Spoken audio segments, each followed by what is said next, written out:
Andelatte raconte. Christophe Andelatte. Je vous raconte une histoire extraordinaire que je tire du livre de Patricia Touranchot paru au Seuil en coédition avec lesjours.fr, Le Magot, ou comment le tueur en série Michel Fourniret est parvenu à mettre la main sur le magot du gang des Postiches, une bande de braqueurs qui a écumé les banques dans les années 80. Patricia Touranchot sera là tout à l'heure pour le débrief. La réalisation est de Céline Lebras. Europe 1, Christophe Andelatte. On est en septembre 1981 dans un bistrot du quartier de Belleville, à Paris. Il y a là 3 amis de 25-30 ans qui ont déjà, disons, une certaine expérience du braquage de banque. Dédé Belaïch, un juif tunisien, voleur depuis ses 10 ans, Robert Marguerite qui court après l'oseille depuis sa naissance, et Bruno Berliner. Et ils se plaignent, tous les 3. Les sas de sécurité, les vigiles à l'entrée, les caméras de surveillance. Le métier de braqueur est devenu difficile. Et c'est Berliner qui a l'idée. On pourrait faire les coffres des clients, hein? Ça s'ouvre tout seul, ces boîtes de sardines. On est en 1981. Les socialistes viennent d'arriver au pouvoir et les nantis sont réputés planquer leurs magots dans des coffres à la banque. Le soir et le week-end, c'est impossible, il y a des alarmes. Mais aux heures d'ouverture, il n'y a pas d'alarme. Il suffit de prendre les clients et les employés en otage et de descendre au sous-sol et de percer les boîtes à sardines.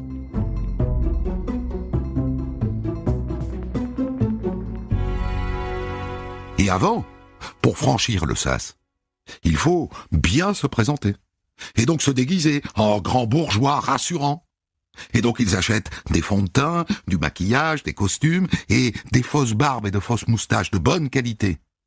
Et ils vont tester leur plan à la BNP de la rue du Docteur Blanche, à Paris.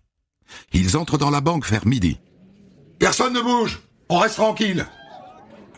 En une demi-heure, ils forcent 8 coffres et repartent. Et comme ça a marché, ils remplissent l'après-midi même une agence de la Société Générale rue Rémusat.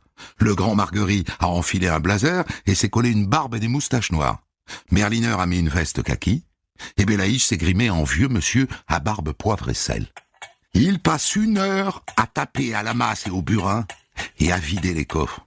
Et ils empochent en plus 33 briques enfermées dans la chambre forte de la banque. Le gang des Postiches est né.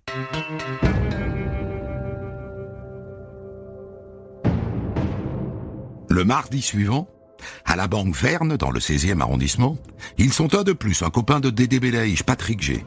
Et ils tapent 136 coffres, plus de 10 millions de francs. Et puis casse après casse, la bande s'élargit.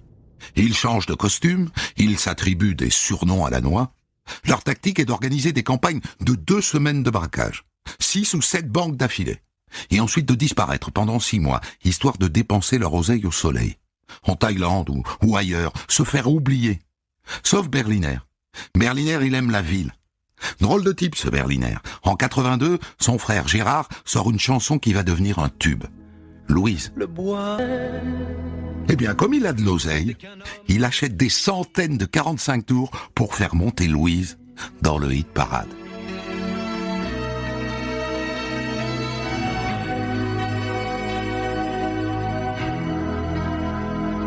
Le mois de mars 1984 est l'apogée du gang des Postiches. En 8 jours, il frappe 4 fois. Personne ne bouge! Contrôle fiscal! Toujours le mot pour rire. Depuis le début, ils ont signé 18 attaques de banque, pillé 1300 coffres de particuliers, emporté sans doute 187 millions de francs lourds en lingots, pièces d'or et billets, plus 2 milliards de centimes en ferraille.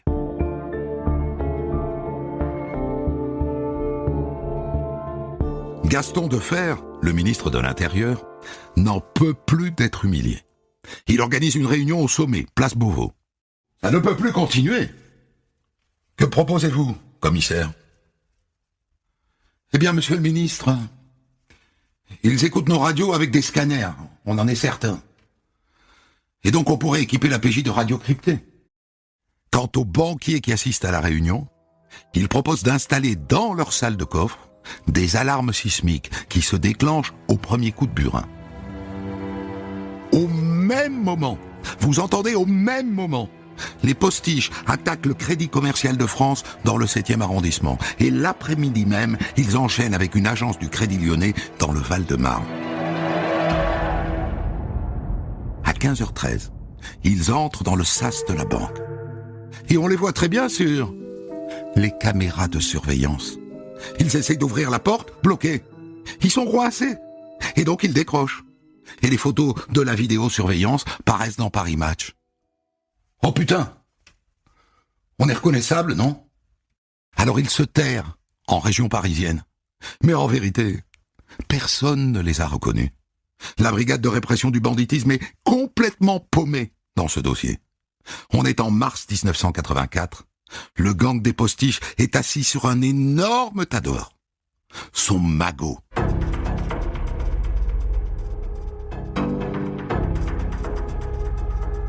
Et c'est pile à ce moment-là, le 23 mars 1984, que Michel Fourniret, qui vient de reconnaître 15 agressions sexuelles, il n'a pas encore tué, échoue en prison à Fleury-Mérogis, sous le matricule 130 655.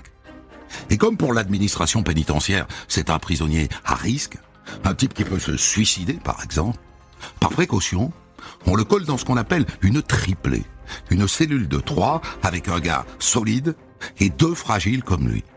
Et le solide, c'est un breton, un voyou de la mouvance d'action directe, qui s'appelle Jean-Pierre Elgouarche. Dans la cellule, Fourniret est taciturne. D'après ce que dit Elgouarche, il reste dans son coin, plongé dans un bouquin ou en train d'écrire. Il noircit des dizaines et des dizaines de feuilles. Il est en train, en vérité, de rédiger un dossier en 7 chapitres pour sa juge d'instruction. Madame, j'ai l'honneur de solliciter votre attention à la lecture de cette trop longue biographie. N'étant pas un professionnel de l'expression orale, seule la voix épistolaire me permet d'être moi-même. Et de temps en temps, il lève la tête pour lorgner les photos qu'Elgouarche a accrochées au-dessus de son lit. Une belle brune, une fille qu'il a rencontrée 5 ans plus tôt. Qui c'est, Jean-Pierre? Elle s'appelle Farida. Farida Amiche. Ah. Moi, ma femme, elle m'a abandonné. Il est discret, Elgouarche, et il ne pose pas de questions. Mais il s'aperçoit que Fourniret est en prison pour mœurs quand un jour, il se fait agresser dans la cour. « Hé, le pointeur! Viens ici qu'on te fasse la peau! Salopard, va! Crevure! Raclure !» Et là, Elgouarche intervient. L'autre ne lui a parlé que d'un attentat à la pudeur. Mais il le protège. Et du coup, Fourniret est tout le temps pendu à ses basques.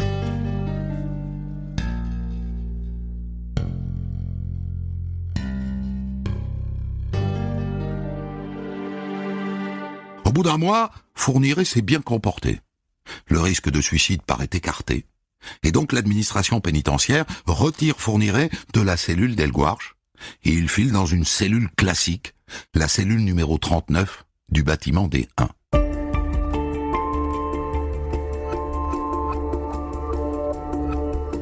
Et pendant ce temps-là, que sont devenus nos amis les postiches?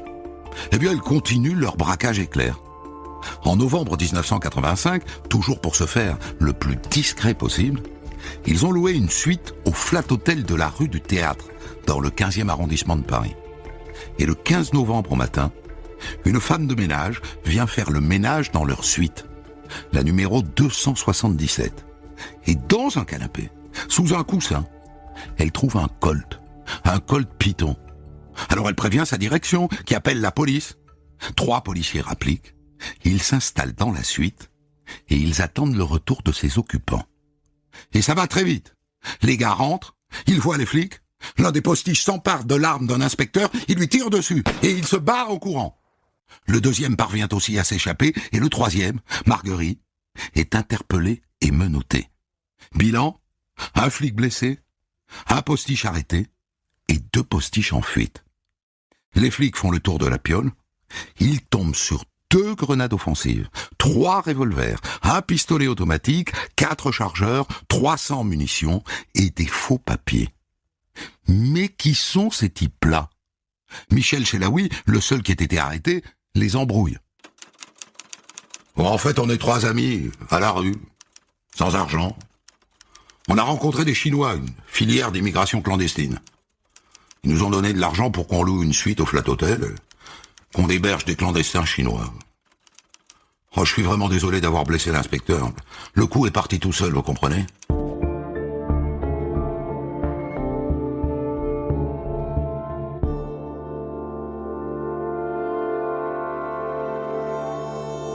Deux mois plus tard, le 14 janvier 86 vers 16h, la radio de la PJ se met à crépiter.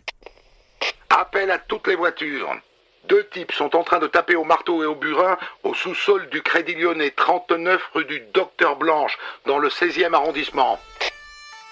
31 voitures de la BRI et de l'anti-gang foncent sur place. Et quand ils arrivent, au lieu de prendre les gars qui sortent de la banque et de les filer, le patron de la BRB leur tire dessus.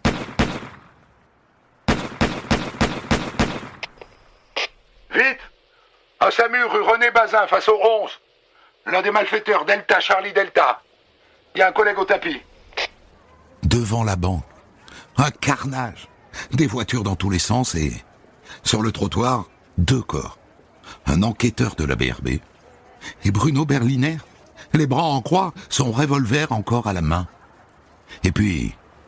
Hé, t'as vu ? Il y en a un dans le caniveau, là. L'inspecteur Pasqualini s'approche. L'un des postiches est blessé. Il a un par-dessus, un chapeau bleu marine et une fausse barbiche de rabbin. L'inspecteur se penche et il se dit... Sa gueule me dit quelque chose. Et c'est quand il rentre au 36 quai des Orfèvres que ça lui revient. La fusillade du Flat Hotel il y a 2 mois. Le type qui s'est enfui avec les pinces dans le dos. Robert Marguerite. C'est lui. C'est le blessé. Et donc la bande du Flat Hotel, c'était les postiches. Et ce matin, c'était aussi les postiches.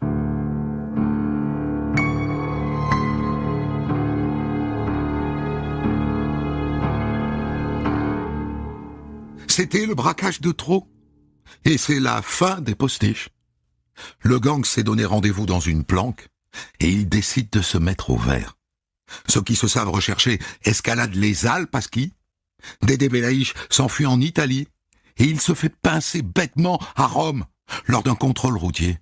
Et il file à la prison de la Rébibia, mais son copain Miska le fait évader en hélicoptère.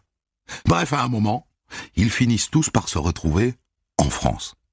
Et là, il faut réaliser, leurs magots, ce sont des dizaines et des dizaines de kilos de lingots d'or, des kilos et des kilos de pièces d'or. Alors ils en ont donné à planquer aux copains, à la famille, mais il en reste beaucoup, et ils ne savent plus où les stocker. Et là leur revient une règle d'or édictée par l'un des leurs, Michel Chelaoui, qui s'est fait pincer au Flat Hotel. Quand tu sais plus quoi faire de ton oseille, tu l'enterres.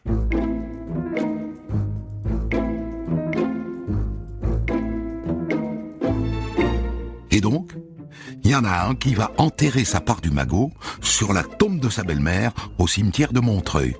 Il met les lingots au fond d'une jardinière, il coule par-dessus une chape de ciment rapide, encore par-dessus il rajoute du terreau, et dans le terreau il plante des fleurs.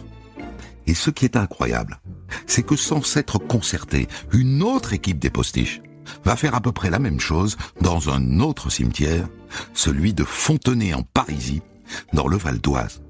La raison pour laquelle ils ont choisi ce cimetière en particulier, c'est très drôle. L'un de leurs avocats a une maison de campagne à côté. Et ceux-là, venez avec moi. On va les suivre. Ils arrivent au cimetière de Fontenay en Parisis à la nuit tombée. Vous voyez la boîte à outils là que porte l'un d'entre eux ? Les lingots sont dedans. 34 lingots, bien rangés. Et les autres, vous voyez qu'ils ont des boîtes à la main. Ce sont des Tupperware remplis de pièces d'or. En tout, il y en a pour 800 briques anciennes. C'est-à-dire 8 millions de francs, 2 200 000 euros d'aujourd'hui si on tient compte du coût de la vie. Ils vont au fond du cimetière, derrière la tombe d'un certain Louis Glorian, mort en 1922. Ils sortent des pelles et des pioches, et ils se mettent à creuser. Et ils enterrent le magot.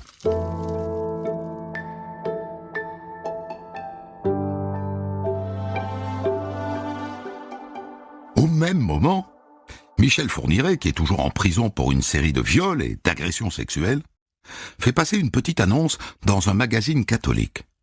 Prisonnier aimerait correspondre avec personne de tout âge pour oublier solitude. Et une femme lui répond. Elle s'appelle Monique Olivier. Et il commence à s'écrire beaucoup. Il est en train de la manipuler et de nouer avec elle une alliance criminelle.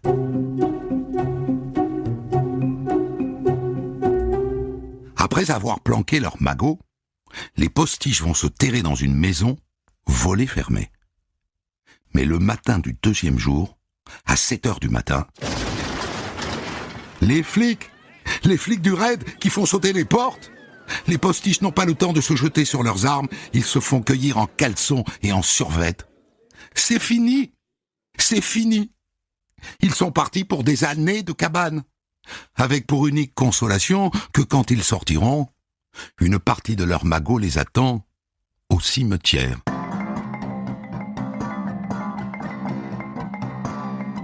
À ce moment-là, Michel Fourniret n'est plus en prison. Il a été jugé en juin 1987 devant la cour d'assises d'Évry pour un viol et 7 agressions sexuelles.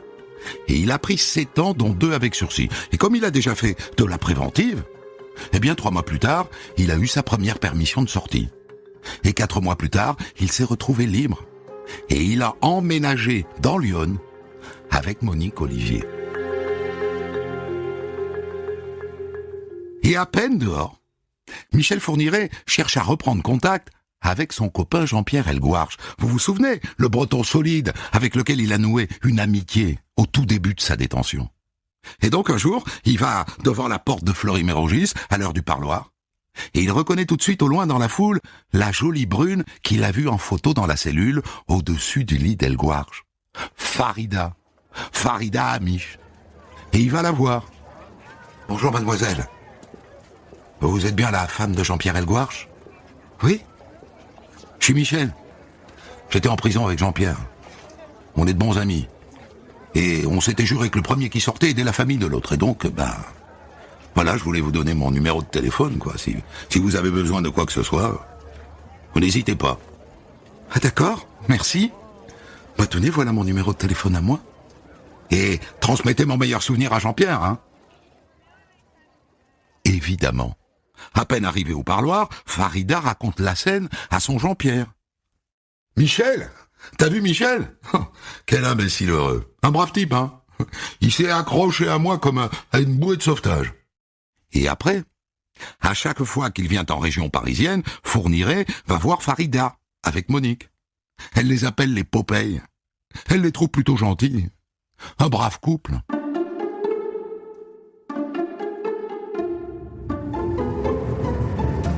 Quelques mois plus tard, Elgouarche, qui est toujours en tôle, rencontre dans la cour de promenade un Italien, Gianluigi Exposito.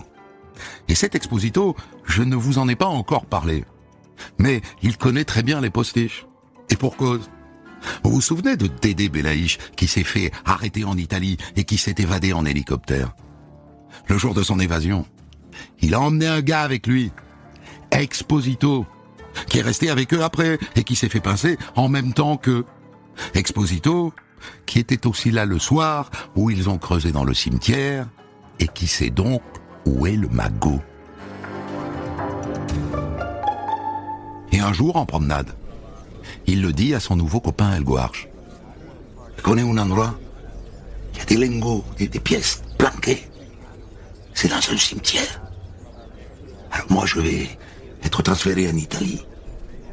Mais est-ce que tu connais quelqu'un qui peut aller récupérer le stock et le changer de place pour le mettre à l'abri, tu vois ? » Des lingots et des pièces d'or. Bien sûr qu'Elgouarche connaît quelqu'un. Et l'autre, naïf. Enfin, pas tant que ça, puisqu'il est en train d'essayer de s'accaparer le magot. L'autre lui fait un dessin sur un bout de papier. Tu vois, c'est là. Là, il y a une tombe, là. Et c'est juste derrière. Il n'y a qu'à creuser. Et là, Elgouarche se dit, qui peut faire ça pour moi ? Son intention finale étant bien sûr de garder l'argent. Alors il en parle à Farida, au parloir. Dis-moi, Farida, j'ai pensé à Michel. Qu'est-ce que t'en penses? Michel, c'est un type totalement inoffensif. En plus, il a des mains de jardinier, puisqu'il s'agit de creuser.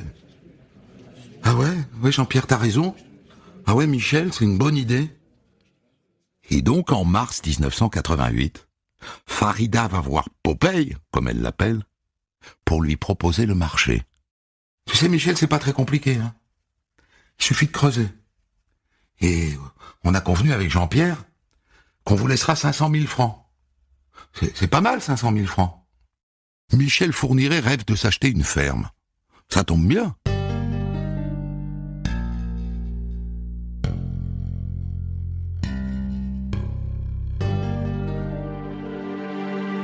Dans les jours qui suivent, Fourniret aide Farida à installer une trappe chez elle, juste au-dessus des WC, pour y planquer le magot. Et il lui fait la liste de ce qu'elle doit acheter. Alors il me faut un sac, hein, du genre surplus américain, tu vois. Et puis une couverture, une truelle aussi, 2 lampes de poche. Et puis tiens, prends des tubes de PVC aussi, je sais pas, de 40 cm de long, tu vois. On y stockera les pièces d'or. Et fin mars, par une nuit sans lune, les voilà donc partis tous les trois, Fourniret, Monique Olivier et Farida, dans la 304 de Fourniret jusqu'au cimetière de Fontenay en Parisie. Fourniret fracture le cabanon des fossoyeurs, il y trouve une pelle et une pioche, ils vont vers la tombe, et il se met à creuser. Et à un moment donné, à peu près à 30 cm de profondeur, il tombe sur la caisse à outils et sur les tupperwares remplis de pièces. Il fait sauter le cadenas. Waouh! Les lingots! Les beaux lingots bien rangés! Alors ils mettent tout ça dans le sac dans la voiture, et voilà.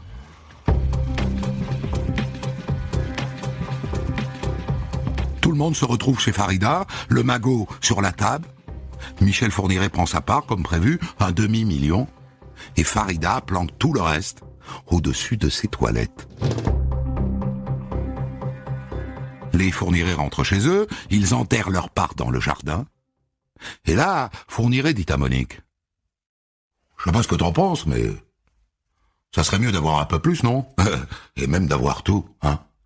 Vu le travail que j'ai fait, le temps que j'y ai passé, je mérite mieux que 500 000.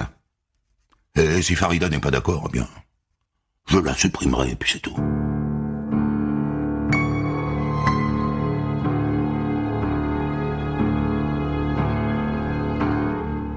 3 semaines plus tard, un soir, Fourniret et sa chérie débarquent chez Farida. « Dis donc, Farida, tu pourrais pas m'aider? J'ai un stock d'armes à aller récupérer en forêt de Rambouillet. Tu viendrais avec moi ?» Et elle accepte. Et ils partent tout de suite. Il lui fait garer la voiture dans une carrière de sable. Monique Olivier descend, elle va prendre l'air. Michel Fourniret sort un lacet de sa poche. Farida est juste devant lui. Et il serre. « Enfin, Michel, mais qu'est-ce que tu fais? Me tue pas comme ça !»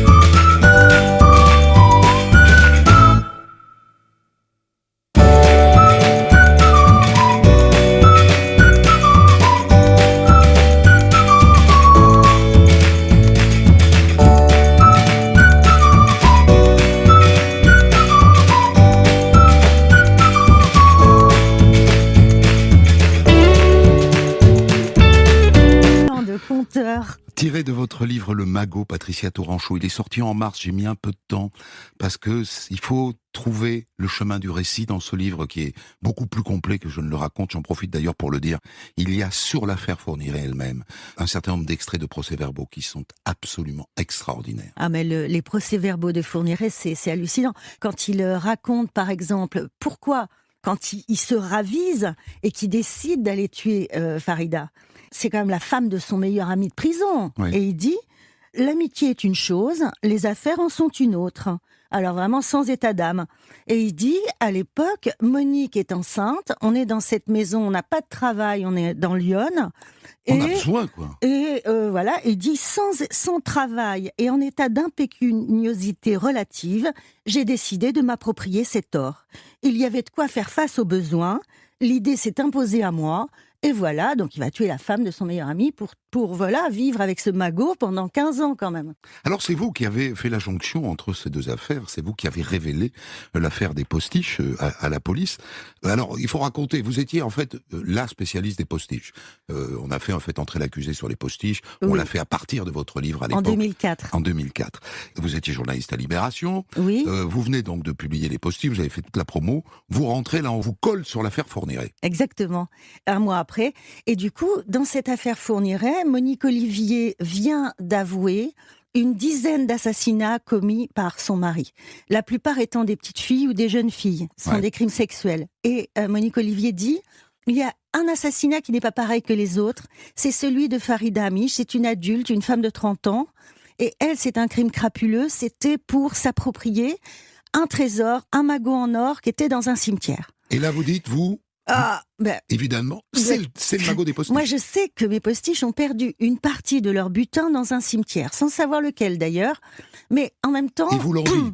Cette intuition, je la repousse parce que je me dis, mais tu es folle. C'est pas parce que tu traites ces deux histoires qu'elles se connectent. Mais voilà, tu es complètement malade, tu es obsédé par les postiches, là tu t'occupes de Fourniret, ce sont deux histoires différentes, je m'empêche de penser à ça. Et puis, par ailleurs, dans les milieux du grand banditisme, il est quand même assez fréquent que des voyous enterrent du fric dans les cimetières. Comme dit Chelaoui, quand t'as trop d'oseille, tu sais plus où le mettre, tu l'enterres. Ils sont pleins en Corse, à Marseille, un peu partout en France, à enterrer du fric dans un cimetière. Donc je me dis, c'est peut-être pas ça. Ouais. Et la version officielle de la police judiciaire et de la justice à l'époque, c'est que cet or appartient peut-être à Jean-Pierre Elgouarche, le voyou solide breton qui avait partagé la cellule de Fourniret, parce que lui-même étant un voleur, c'était possible. Ou alors, c'est peut-être, vu qu'Elgouarche est lié au groupe armé Action Directe, il fait partie de la mouvance, c'est peut-être le trésor de guerre d'Action Directe. Donc moi je connais des gens d'Action Directe, j'ai vu deux personnes, discuter avec elles en disant est-ce que vous avez enterré à une époque de l'argent dans des cimetières? Je dis mais ça va pas, mais jamais on a fait un truc comme ça, c'est lugubre et puis c'est pas approprié. Nous c'était pas notre façon de faire. Et je les crois. Et donc, se réimpose à moi mon idée de départ, mon intuition. Que c'est le magot des postiches. Que c'est le magot des postiches. Alors, pour aller un peu vite, mais en fait, ce qu'il vous faut prouver, c'est que Elgouarche a rencontré Exposito en prison. Voilà. Et en fait, très rapidement, je vais avoir accès à un procès-verbal qu'on me lit à toute vitesse au téléphone, un procès-verbal de Jean-Pierre Elgouarche à la police judiciaire de Versailles, qui explique que cet or ne lui appartient pas, mais que c'est un codétenu italien dans la cour de promenade de Fleury-Mérogis, qui allait être extradé en Italie, qui s'était évadé de la prison de Rebibbia à Rome, qui lui avait donné ce plan et qui lui avait demandé un service de déménager ce stock d'or, et que lui a confié le soin à Farida d'aller voir Fourniret pour le déterrer. Et moi, quand le commissaire me lit ce PV à la vitesse d'une mitraillette, j'ai plusieurs éléments qui confortent mon hypothèse. Un Italien, pour moi, il est évident que c'est Gianluigi Esposito. Une évasion en hélicoptère de Rome, dans les années 80, il n'y en a qu'une, c'est avec Belaïch, le chef des postiches. Et donc, il me manque après une petite vérif. Il faut que je sois sûre quand même que ce Esposito... En fait, la PJ de Versailles a demandé le nom à Elgouarche. Vous vous souvenez du nom de cet Italien? Et lui a dit, je m'en souviens pas. Et donc, la PJ de Versailles s'est dit, il nous ment. Voilà, l'italien n'existe pas. Ils ont laissé tomber. Et ils ont laissé tomber. Donc vous vérifiez qu'en fait Exposito et Elgouarche étaient bien en prison en même temps à Fleury-Mérogis. Et voilà, je l'ai sorti en exclusivité dans Libération. C'était quelle part de leur magot, en vérité, ça? Non, franchement, c'est une toute petite part. Ouais, c'est ça, 2 millions d'aujourd'hui. C'est une cinquantaine de kilos d'or, 34 lingots, des milliers de pièces. Mais c'est que une part de 2 postiches, en fait, des braquages de la fin. Ouais. Donc, il y en avait d'autres ailleurs. Il y en avait d'autres ailleurs. Alors moi, tout en racontant cette histoire, je me suis posé pas mal de questions. La première, est-ce que d'après vous, Michel Fourniret a quelque chose derrière la tête quand il va voir Farida à Fleury-Mérogis pour lui dire « Transmettez mon bonjour à Jean-Pierre Elgouarche ». Je pense que Fourniret, qui a vu les photos de la belle brune dans la cellule a des visées sur Farida. Il fantasme Voilà. un peu sur elle, quoi. Il fantasme complètement sur elle, et puis en même temps, il a envie de rester lié à El Gouarch, parce que Fourniret, au fond, qui est un délinquant et criminel sexuel, ne rêve que d'une chose, c'est d'être un bandit, et de s'approprier de l'argent de manière illégale. Pour l'image du bandit, L'image du bandit est aussi parce il dira d'ailleurs sur les PV, en prison, j'ai rencontré des hommes, des vrais. Ouais. Comme Jean-Pierre El Gouarch, comme un autre qui s'appelait Selim, qui était un Albanais qui avait tué un magistrat. Voilà, ce sont les exemples que Fourniret a en tête, des bandits, des vrais, des tueurs, des voleurs, etc. Et dans son programme d'un samedi matin que Fourniret avait écrit juste avant de sortir de prison, 1 mois et demi avant, il avait élaboré en fait son plan pour l'avenir. Et dans ce plan, c'était assez terrible parce qu'à la fois il voulait capturer des jeunes vierges, ouais. des fentes, comme il disait, comme il écrivait, des membranes sur pattes, enfin avec un langage d'une cruauté inouïe. Et il avait aussi écrit « Je veux assez d'argent pour oublier l'argent. Je veux me procurer de l'argent de manière illégale. Je veux devenir... » Alors il disait acheter un château, et après il se ravisait, non, plutôt en devenir propriétaire, ce qui n'est pas la même chose. Donc en fait, Fourniret veut rester en contact avec El Gouarch et Farida pour avoir de l'argent de manière illégale après. Mais il ne sait pas. Évidemment, il ne peut pas se douter à quel point ça va être productif. Voilà, et tout le monde ignore à ce moment-là que voilà, El Gouarch ne sait même pas encore, ça se passera 5 mois plus tard, que El Gouarch apprendra qu'il y a un magot dans un cimetière. Alors, Exposito, lui, c'est le nœud de l'histoire. Il est neuneux ou quoi? Parce que quand même, faut quand même être neuneux pour en prison aller dire à un type et lui faire le dessin. Il lui fait le dessin d'entrée. Il est mis sur un mot, oui. Ouais. Oui, mais Gianluigi Esposito, donc, est vraiment une pièce rapportée, là. Il s'est évadé avec le cerveau du gang des postiches en hélicoptère. Les postiches l'ont embarqué, pourquoi? Parce que ce type, en fait, c'est pas un mec d'extrême gauche, limite anarchiste comme les postiches. C'est un mec d'extrême droite qui a participé à un attentat d'extrême droite en Italie. Mais il l'emmène parce que Esposito a, paraît-il, d'après Mishka, d'après les postiches, un brevet de pilote d'hélicoptère. Donc ça peut servir, d'une part, pendant l'évasion, si jamais le pilote pris en otage ne fait pas l'affaire. Ça peut servir après pour faire évader Robert Marguerite de la prison de la Santé à Paris. Ils ont ça en tête. Donc Esposito se retrouve embarqué avec les postiches et du coup se retrouve en planque avec eux dans l'Essonne, dans leur maison. Et il est là quand on enterre. Et il est là quand on enterre le fric. Après, Esposito, lui, on lui reproche rien en France. Donc il va être extradé en Italie. Il va être extradé en Italie. Il se retrouve à Fleury-Mérogis. Et en fait, lui, il veut barboter l'argent des postiches. Il veut les trahir. Parce que lui sait qu'il va partir en prison à perpétuité pour toute sa vie en Italie. Et il pense à sa famille, il pense à sa sœur, il pense à sa mère. Donc c'est sa dernière occasion, quoi. Voilà. Et du coup, il demande à El Gouarch de récupérer ce magot juste avant et de lui envoyer, en fait, après, de lui faire parvenir en Italie. Oui. Mais finalement, Esposito va être extradé très très rapidement après avoir dit ça à El Gouarch et lui avoir fait le plan du cimetière. Et donc, ils pourront pas discuter des modalités de remise du fric. Si jamais El Gouarch y a pensé un jour. Alors ensuite, El Gouarch, ce qui est assez fascinant, c'est que il s'est quand même fait embobiner. C'est un dur, El Gouarch, c'est pas un cœur d'artichaut. Oui. Il se fait embobiner par Fourniret qui prend pour un benet l'épopée avec ce couple, etc. Ouais. Il ne connaissait donc pas tout de la nature humaine, El Gouarch. Non. Il est assez touchant en même temps, El Gouarch, parce qu'il a beau être un voyou aguerri, qui a été quand même condamné à mort sous Franco en Espagne pour 2 hold-up un peu politiques, qui a fait 12 ans de pénitencier en Espagne, qui s'est échappé de la prison de Burgos. Et c'est vraiment un dur de dur quand même. Néanmoins, il a un côté assez naïf, et c'est vrai que, moi, il me dit, en prison, je pose pas de questions aux autres. Donc j'ai accueilli Fourniret, pas mieux, pas pire que les autres, je lui ai offert un café quand il est arrivé. Voilà, je lui ai jamais posé de questions sur ce qu'il avait fait.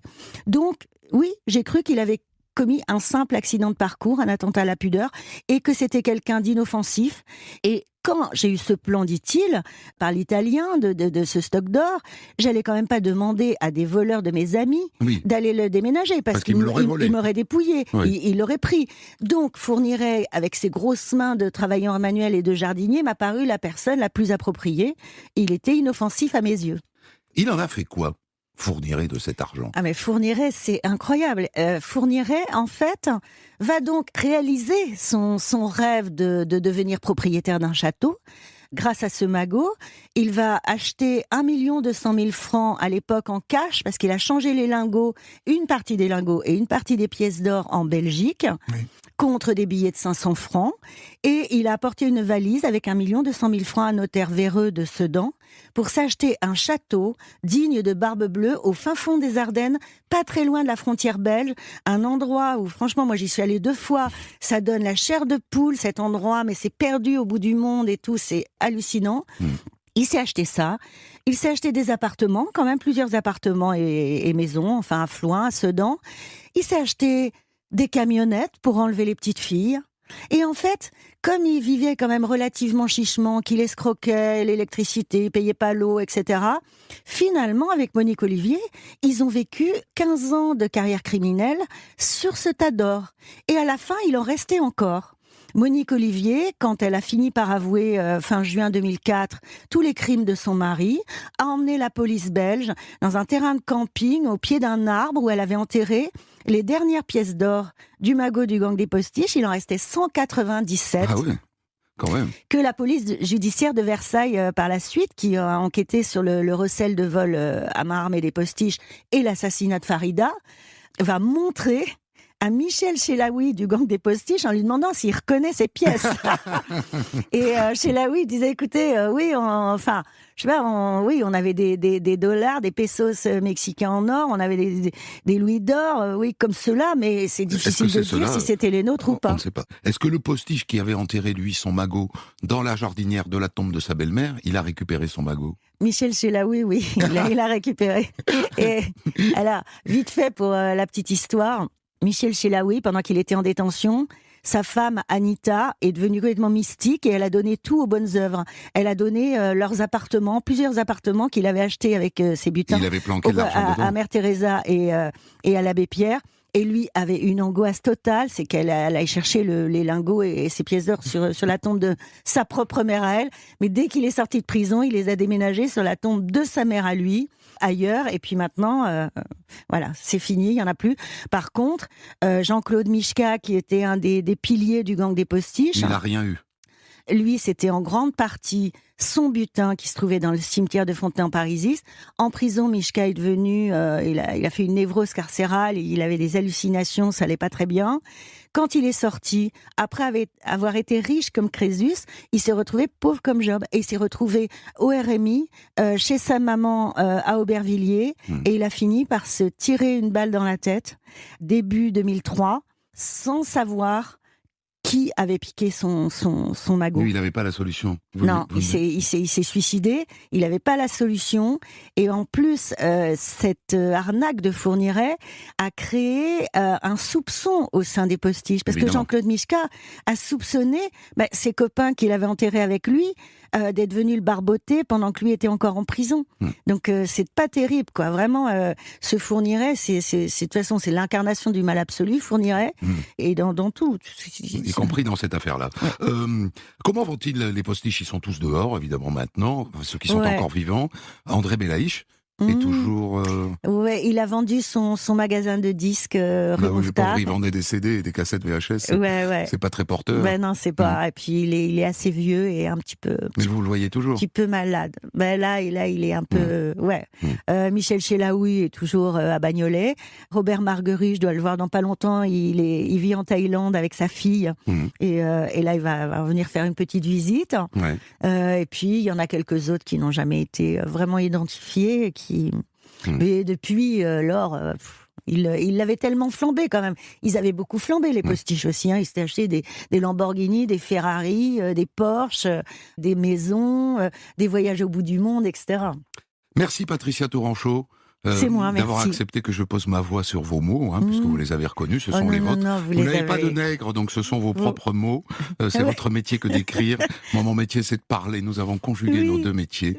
Et ça donne une fort belle histoire. Je renvoie pour tous les compléments et pour beaucoup plus que je n'en ai raconté à ce livre de Patricia Le Magot aux éditions du Seuil, en coédition avec lesjours.fr.